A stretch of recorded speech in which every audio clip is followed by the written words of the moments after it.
A scene such as this meadow in June gives us pleasure with its beauty and apparent tranquility. But underneath is a lot of busy life, with a variety of insects foraging, courting, mating, and preparing for the next generations. So it's worthwhile to pause and just look more closely at the scene.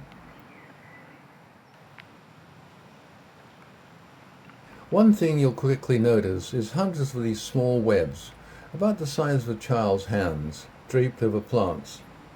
They're obviously spiders' webs, but contrary to what we'd assume, they're not for catching food. In fact, you're looking at an enormous investment in motherhood. This mother is protecting a nursery of maybe 100 spiderlings under that canopy. That's why the species is named the Nursery Web Spider. She's standing guard, feeling any vibrations in that web in case a parasitic wasp or other insect arrives to try laying its eggs on any of her offspring. Although we might say she's looking after her young, she's actually feeling over her young through her sensitivity to any web vibration, rather than using eyesight for protection.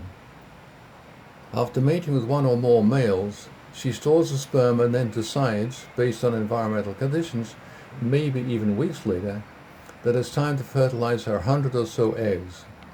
As they pass through her oviducts, they stay together and emerge rather like a bunch of grapes, where she spins a cocoon of silk around them. She transfers this cocoon or sac to her mandibles and carries them around like that for several days, protecting them at their most vulnerable.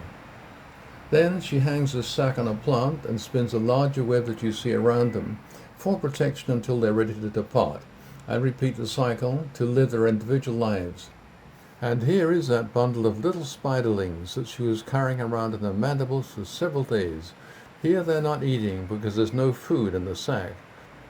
It might be asked, if there's no food, why hang around? Why not just depart to lead their own lives?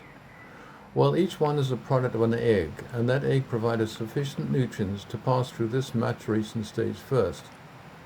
In this phase, they will complete a series of molts as their bodies grow. Their final exoskeletons will harden to provide robust protection, and they will improve physical coordination as their bodies mature, all the while under protection from predators and the weather. You can see that a few spiderlings are quite active and probably ready to leave, while the majority are still clustered together in a sedentary ball, probably a week or more before maturation and departure. Now they will prepare for the next part of their life cycle: courtship, mating, and parenting. That will take about a year to complete, generally the lifetime of the species.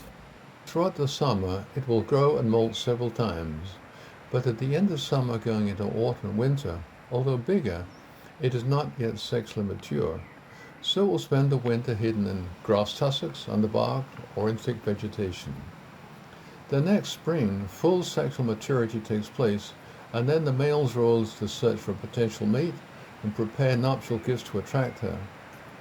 His technique is to wrap silk around a food morsel and offer it to a female, and while she opens the silk wrapping, he attempts to mate with her. And then the cycle repeats.